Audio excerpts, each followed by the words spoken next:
I'd like to introduce our speaker, John R. Stoker. John has been immersed in organizational development and change for over 20 years. He is the founder and president of Lightstorm Consulting and DialogueWORKS. In these roles, John has worked extensively with a number of companies, helping them increase their capacity to enhance effectiveness and improve results. With that being said, I'd like to now turn the time over to John, who will officially begin this presentation, Are Emotions Derailing Your Results? John, it's all yours. Thanks. I think of the title of this webinar, Are Emotions Derailing Your Results? And it kind of left us out of it. The only emotions we really encounter are our own, which will get in the way, or the emotions of others.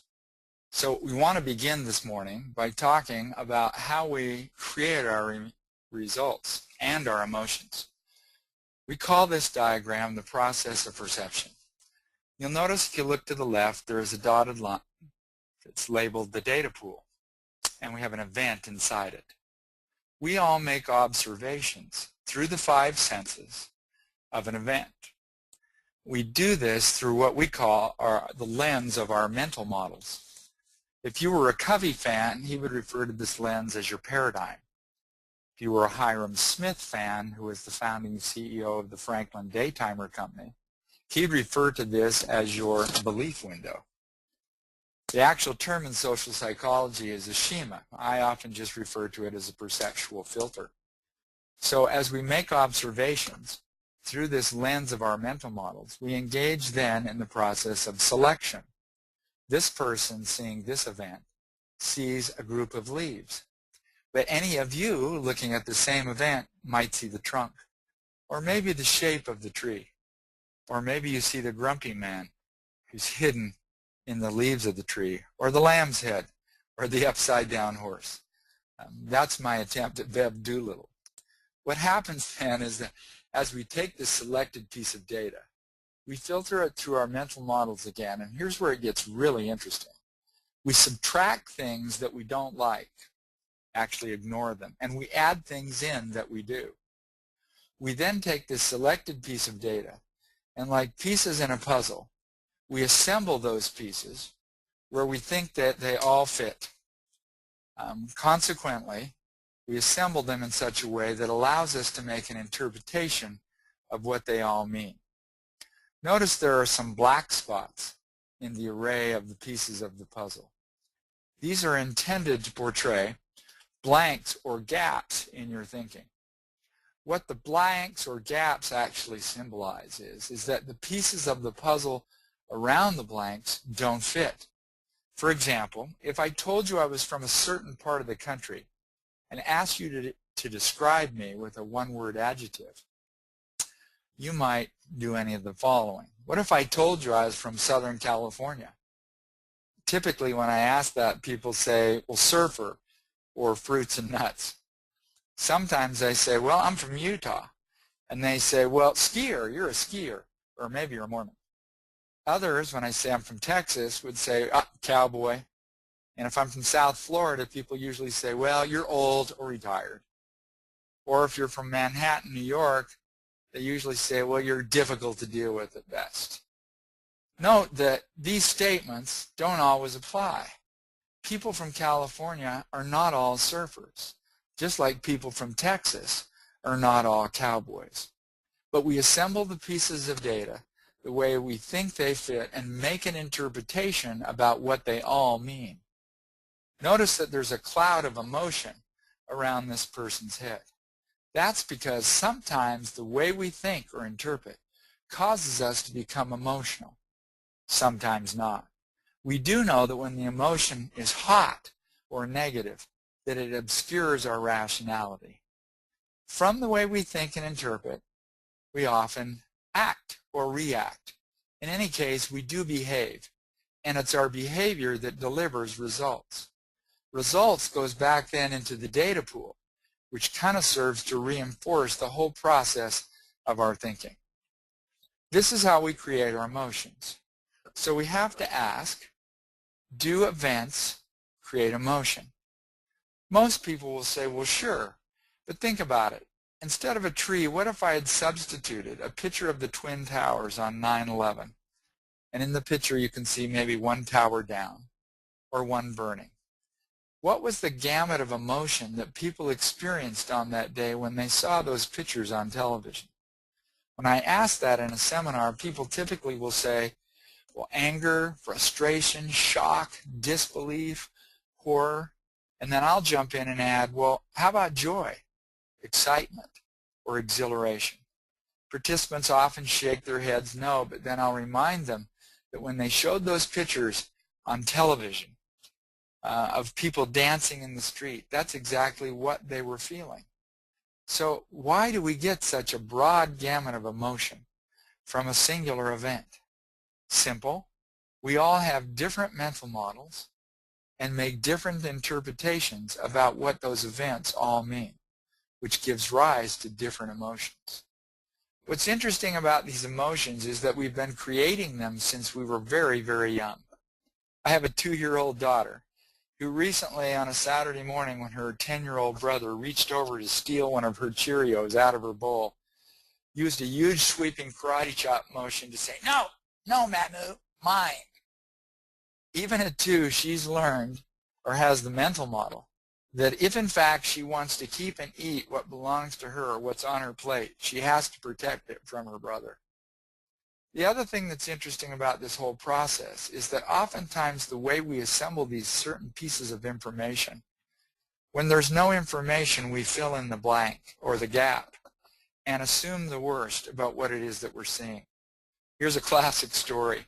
There was a young couple in our community who moved in a couple years ago. They were from Africa. He was going to attend the local university, and they started attending our community church.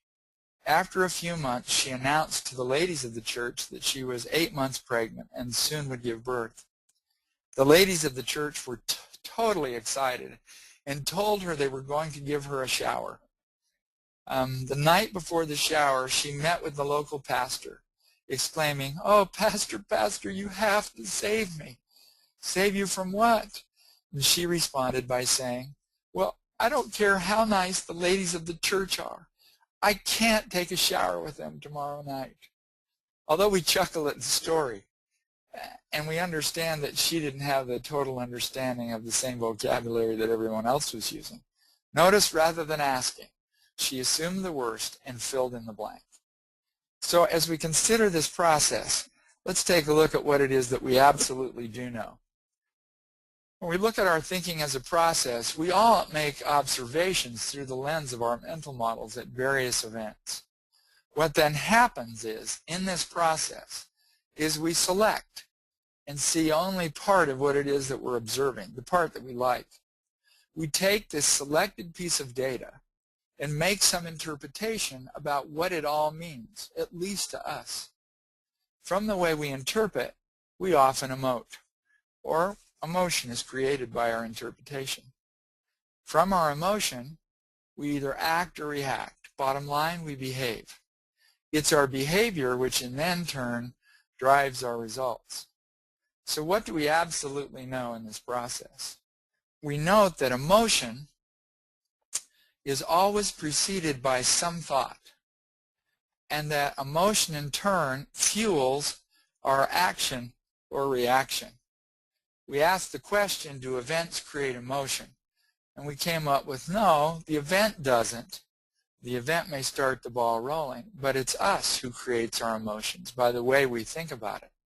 One thing we do know about emotion is when hot or negative emotion arises, it usually becomes so large that it obscures our thinking from us and even obscures our cognition about a particular behavior, which leads us to react rather than make a cognitive choice.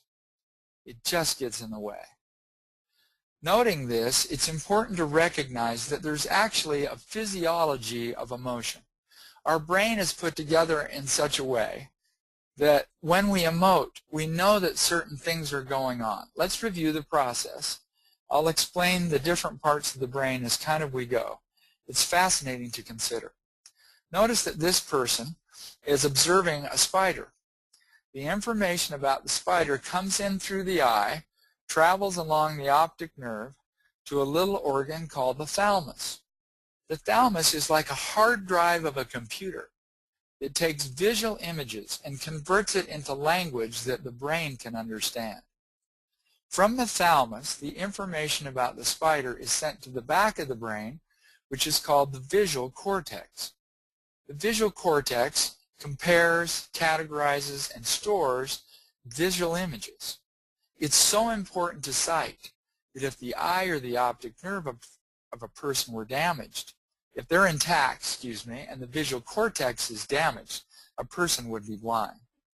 From the visual cortex, the image of the spider is sent to the neocortex, which is the higher functioning region of the brain.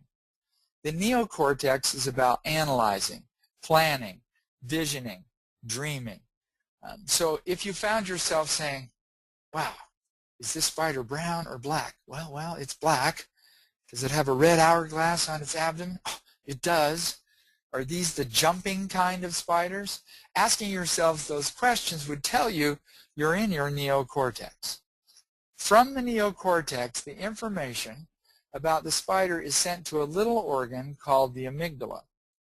The amygdala is actually the protective reactive mechanism of the brain, whose sole purpose is to ensure the survival of the species. Now notice, as this circuit is taking place in this manner, there is a dotted line from the thalamus to the amygdala, which tells us that at the same time the information is going the longer route, it is going right from the thalamus to the amygdala in 12 milliseconds. It does that, obviously, to protect us. From the time that our amygdala fires, you have 6 seconds to derail it. If you don't, it will order chemicals in your adrenal glands at the top of your kidneys to dump adrenaline, epinephrine, norepinephrine, cortisol, and a whole bunch of other chemicals into your bloodstream that prepares you for a fight or flight response. What's so interesting about this is that once you get a chemical dump, as we often refer to it, it takes 48 hours to get it out of your bloodstream. What's important to note is that the amygdala is often referred to as the reptilian brain. As I said, it's the protective reactive mechanism of the brain, and it's always asking 3 questions in this order.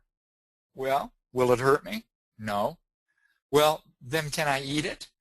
No. Well, then can I mate with it? Notice, probably you're wondering right now, thinking, wow, I know some people that seem to live in their amygdala. Is that really the case? And the answer would be yes. If you have a coworker with whom you work, or perhaps you work for a manager or a supervisor who constantly seems to be angry or frustrated, they're always in kind of emotional overdrive, you know that they're in their amygdala. Why? Because it's the protective reactive place of the brain. What's important to note is that when people are defensive, when they're hot or when they're angry, they're in their amygdala. And their amygdala is not a thinking place. So if we kind of summarized what's going on, note that there's a high road and a low road to your thinking. The low road is characterized by the amygdala. So as the amygdala functions, it's really reactive, unintentional, unconscious, and irrational. For example, recently I got up late on a Saturday and took a long run. When I came home, I was fairly upset and angry at myself because I'd let myself stay in bed too long on a Saturday. As I walked into the kitchen, my wife looked at me and said, "Are you angry?" And I said, "Absolutely, I'm furious." And immediately she said, "Well, are you angry with me because I decided to volunteer today in the community to help the young women of our community?" Being somewhat shocked by the question, I said, "No, I'm not angry at you at all." Notice, I was sitting there thinking, how did she get from my anger to it being about her? That's about the irrationality that we're talking about. Now, thank heaven she asked it as a question. so that I could dispel anything that she was thinking as not being accurate. But notice the low road of our thinking is stimulated by events.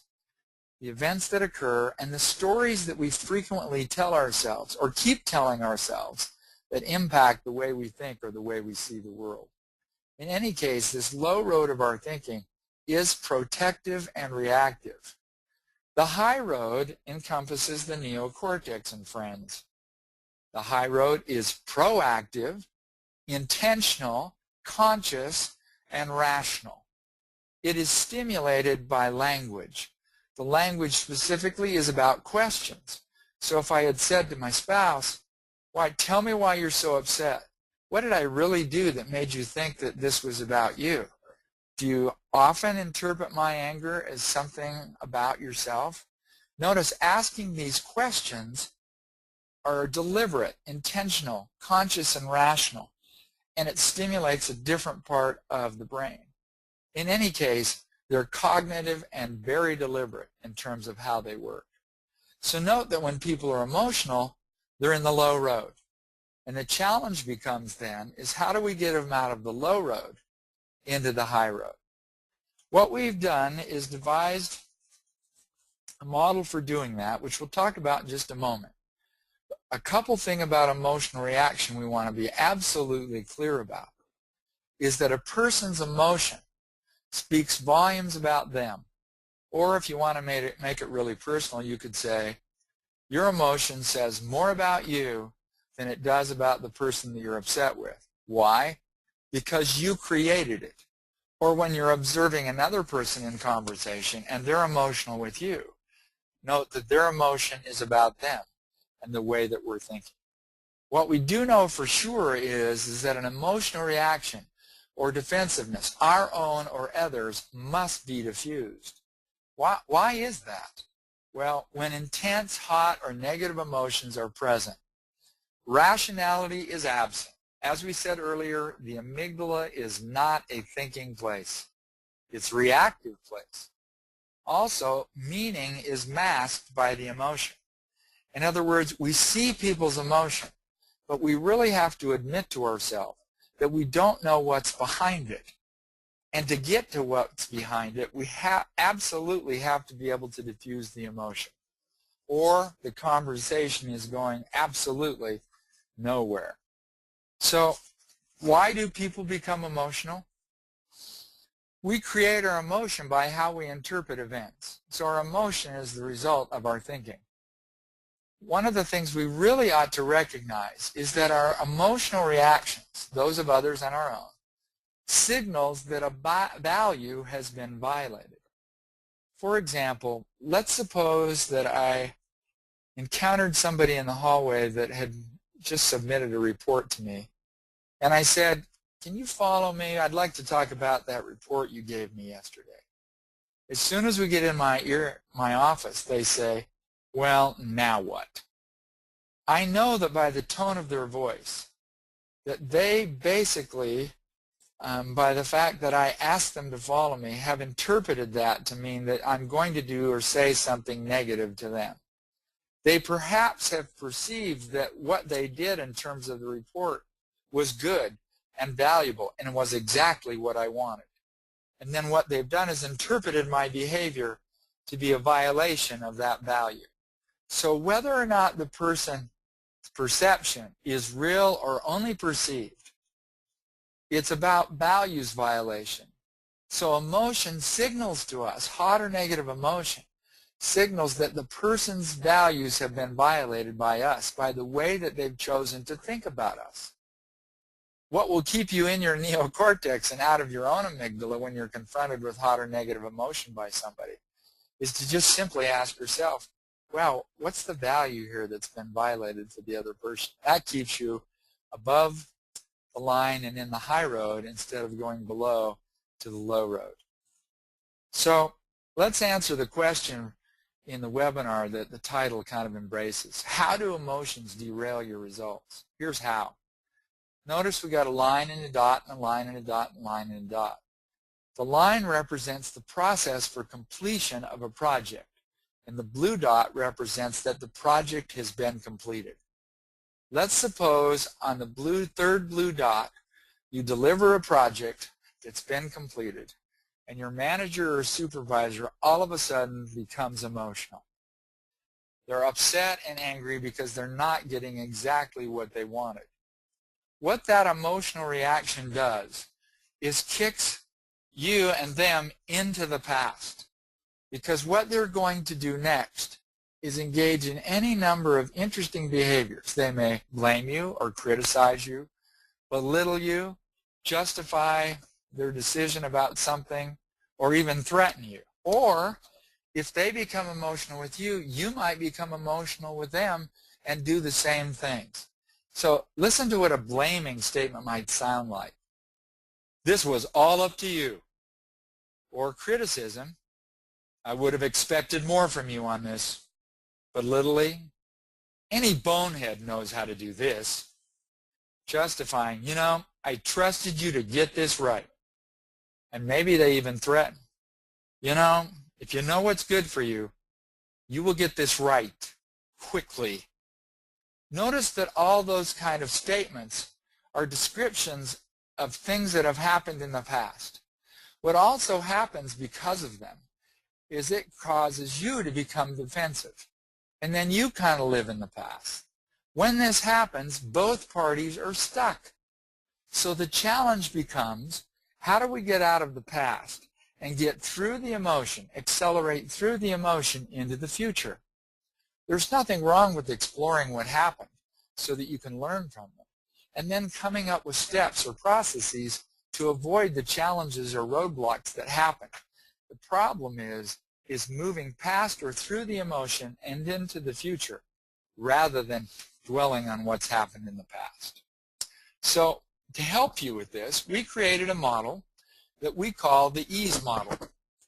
EASE is an acronym for ego, aim, stories, and emotion.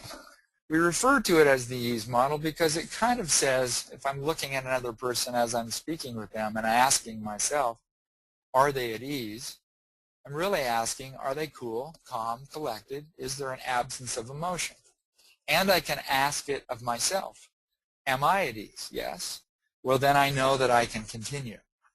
As we use the model, we like to think of it kind of as an onion that we're going to peel. So we're going to start on the outside with emotion and move inward. What's fun and helpful about this model is it describes 4 components that are always present in any hot or reactive emotional interaction. So what's the emotion all about? Let's say I see someone in the office. Her name's Ann. She's a coworker. She's stomping around, kind of spewing, mumbling under her breath. You know, what am I hearing? I'm hearing the tone of her voice. I'm seeing all her nonverbal behaviors. And I'm also seeing and maybe even feeling her feelings. So I say to her, Ann, I can see you're upset. What's going on? What's going on is hidden in a story. And here's how she might respond. Well, I'll tell you what's up. We were supposed to be in the office this morning for a 7:30 meeting. And Bill was supposed to pick me up. He said be there by, you know, he'd be there by 6 o'clock, so please be outside and ready to go. So I'm waiting out on the curb, and you know, it was kind of wet this morning, drizzling. So now I'm out there in the water, in the rain, and 6:30, he's still not there. Finally, he shows up at 6:43. He says, sorry. I go, yeah, right. We take off. What happens? We get up on the freeway. He goes one exit, and he runs out of gas. He says, you want to get it? I go, no, your car, you get it. So he goes, gets it, comes back, fills up with a gallon. We get off, we get some more, and we get to work at about 8:10, 8:12. We walk into the meeting that's been going. Our manager stops, looks at us over his glasses, and goes, well, it's about time. Shall we continue? That's what's going on. Man. So what's in the story? Oftentimes there's a recitation of events. There are some judgments that are implied, and we added history because people bring their stuff to work. Here's where it gets really interesting. What's hidden or embedded in a person's story is their aim or intention. It's what they wanted and didn't get. It's about expectations, or if you want, violated expectations. Here's what's important to note. For everything that Anne said that was negative, there was a positive value behind it, something that she wanted and didn't get. So if you reflect back on the hypothetical story that I just told, what Anne wanted was to be picked up on time. She wanted the car to be filled with gas because she mentioned it. She's wet or soggy. She wanted to be dry. Why? Because she mentioned being soggy. She didn't want to get tagged by her manager. Anyway, you get the gist of it. This is a different skill for us.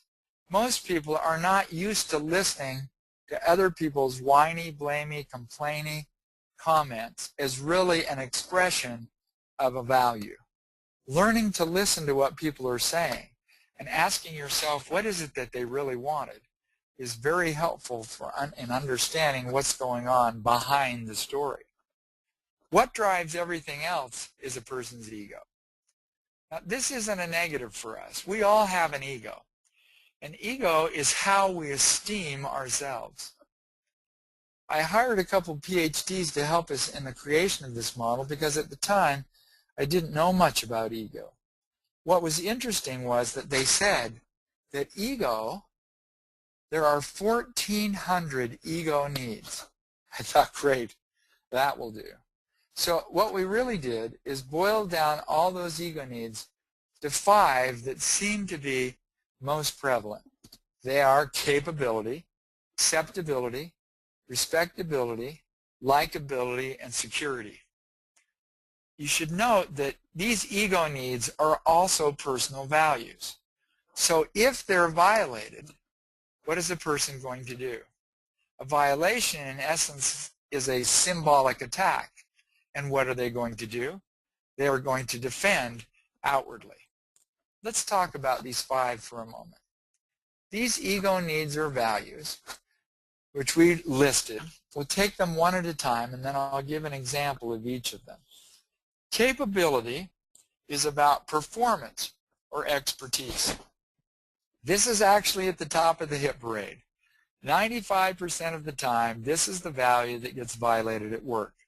So if I said to someone, why in heaven's name did you do that? Notice what I just did is challenged their capability. So you know that when a person says something to you like this, well, what's wrong with what I did? That from their perspective, it's capability that has been challenged. Acceptability is about what we refer to as externals. What do we mean by externals? It's about outward image, appearance, hair, teeth, grooming. It's about how people present themselves in a physical sense. It's the external them, if you will. So you could know that acceptability is an issue if somebody says, well, how do you like this tie? Or do you think this suit is appropriate for business? Respectability is about respect, reverence, and dignity for the individual. Everyone expects to be treated with respect. So if you heard someone say, you know what, I don't expect or deserve to be treated like that, you know that for them, respectability is at issue. Likability is about value or the quality of the relationships that we have. Everyone wants to know that the people that they're in relationship with values that relationship. In essence, they kind of want to be liked, or at least valued for who they are. You would know that likability is at issue if you heard something like, gosh, and I thought we were friends. That tells you that the relationship is in question and likability is the issue or value that's been violated. Finally, security is about safety. And there's several different types of safety. There's physical safety, there's financial safety, there's even emotional safety. So when you hear somebody say something like this, wow, in this economy, will we even have a job in a month? You know that what's at issue for them is security. They don't feel particularly safe with what's going on. So how do we use the model? Well, we use it or diffuse defensiveness from the outside in. I was doing this without you recognizing it, but notice I'm asking certain questions.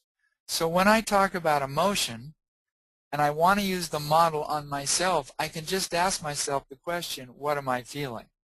Notice with Anne, I used the comment, I can see I said, upset, Anne, what's going on?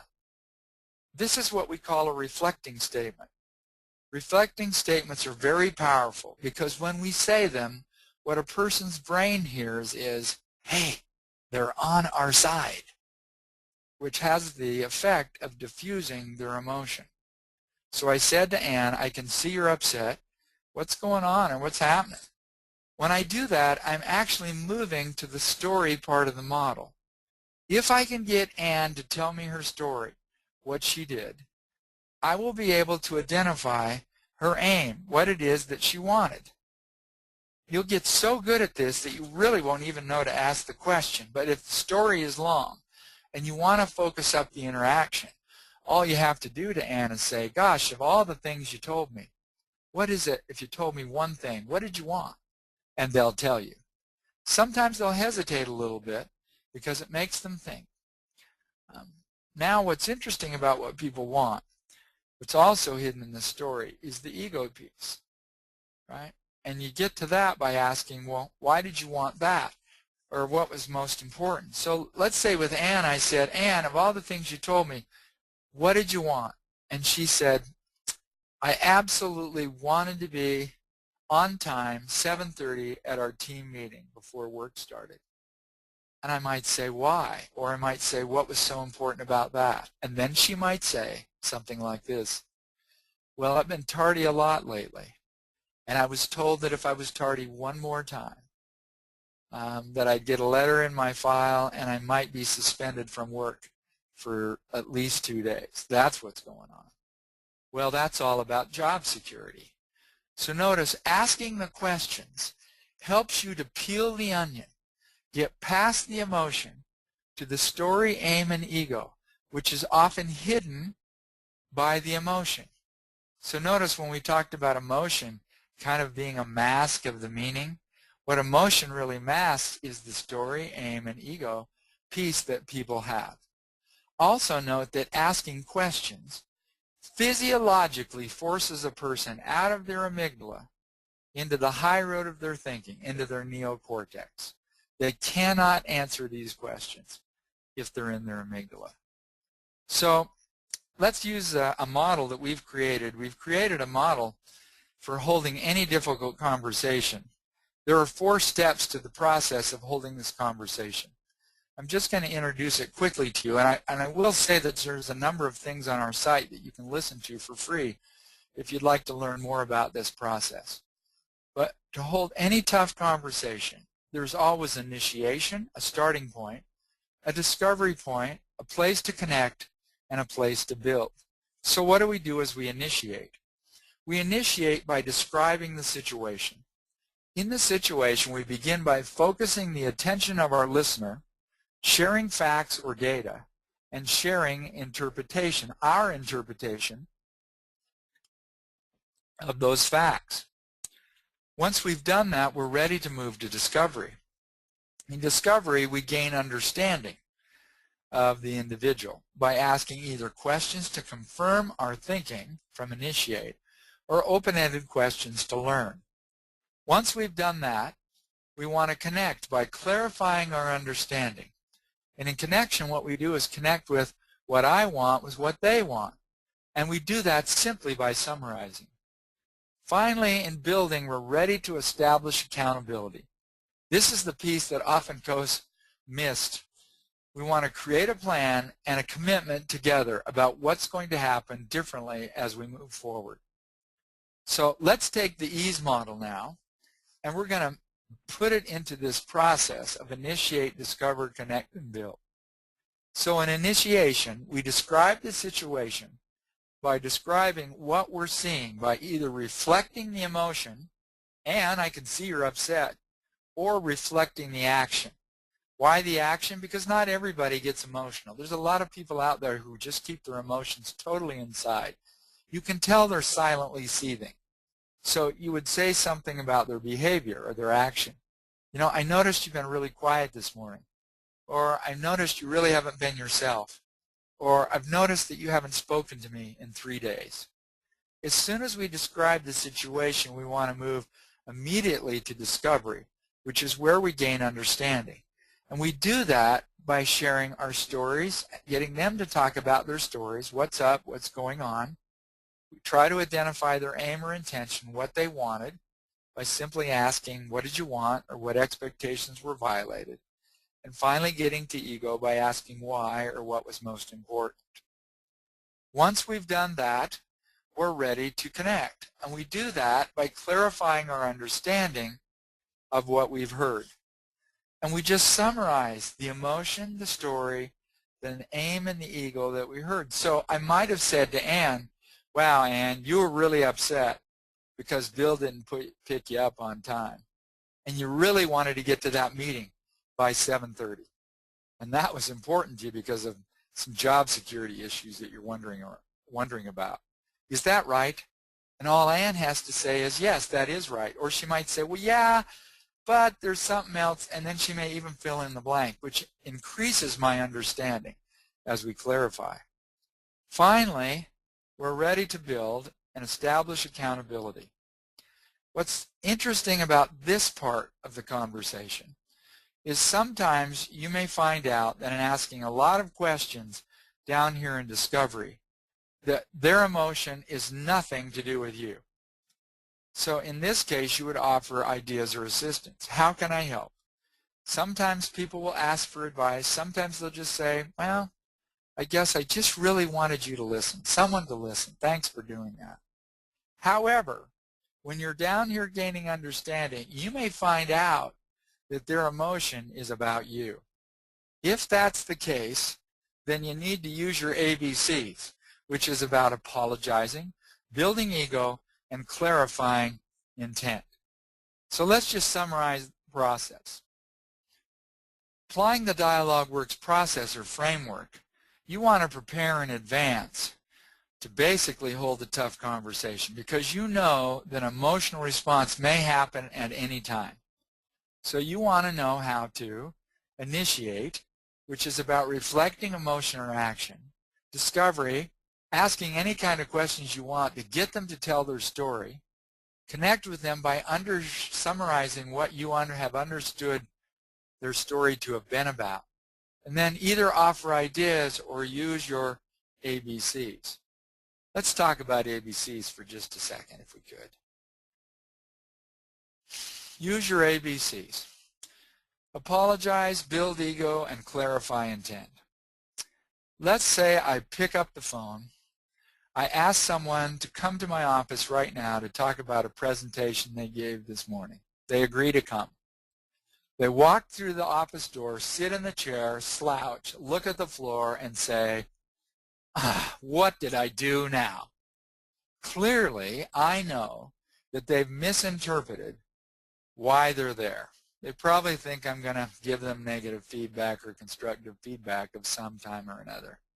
At that moment, I know that I want to apologize. So I would say something like, I'm sorry that I wasn't more clear. Now, I shouldn't have to say anything about apologies, but I will. Oftentimes when I've heard other people make apologies, they apologize but make the other person at fault. It might sound something like this. I'm sorry that you didn't understand me. That's not an apology. That's not owning the fact that you weren't clear. You made the fact that you weren't clear about them and they're not being able to understand. So if you're going to apologize, it has to be sincere. I'm sorry that I wasn't more clear. Now, here's the challenging piece. I want to build ego. So I know that they think they've done something wrong in the presentation. I have to be able to find something about capability, because when they said, what did I do now, that's about performance. have to find something that's true. So I would say, I think you did a good job on your presentation this morning. That's about building their ego about what they thought the value had been that had been violated. And then I want to clarify my intent. And it would sound like this. I just wanted to share a few things that I thought you could improve upon. If you're interested, hopefully they would be. If you have the right tone of voice, it basically says, I'm interested in you. So notice ABCs are about apologizing, building their ego for the ego value that was violated, and then clarifying your intent for why you wanted to hold the conversation. What's really important, as I said before, you have to be honest and sincere, particularly around building ego. You cannot build ego if they did a poor job on their performance. Let's say that they did. Let's say that they gave a presentation and it really didn't go very well. You can't build ego on that. You'd probably say something like this. I know that you're conscientious about doing a good job, and I know that you worked really hard on this presentation. Notice what I'm doing is I'm stroking their ego around capability, but I'm not going to say something that's not true. Then I'd clarify my intent. Although you prepared more than adequately, there's some things that I'd like you to do to improve upon. Could we talk about those? Now I'm clarifying my intent around holding that conversation. So, what will it take? The first thing you got to do is master the recipe. Now there's a lot to master in what we've just talked about in 40 minutes.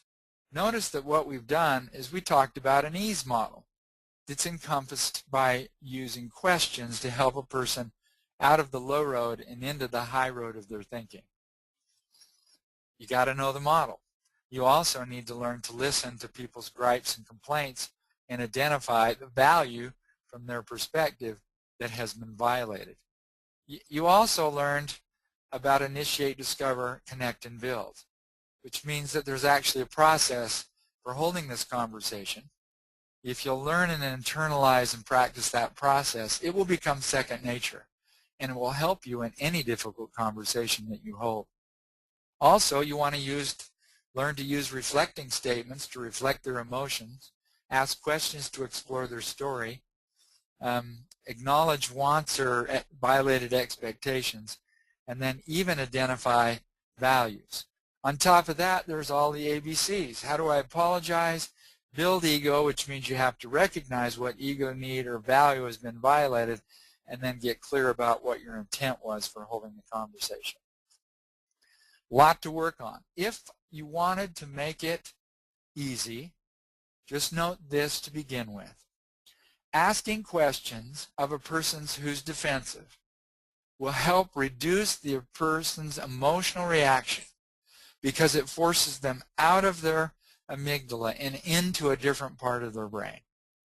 If you ask a ton of questions and their emotion or defensiveness does not subside, you know that they're too far gone, that it'll probably take a number of hours for them to calm down.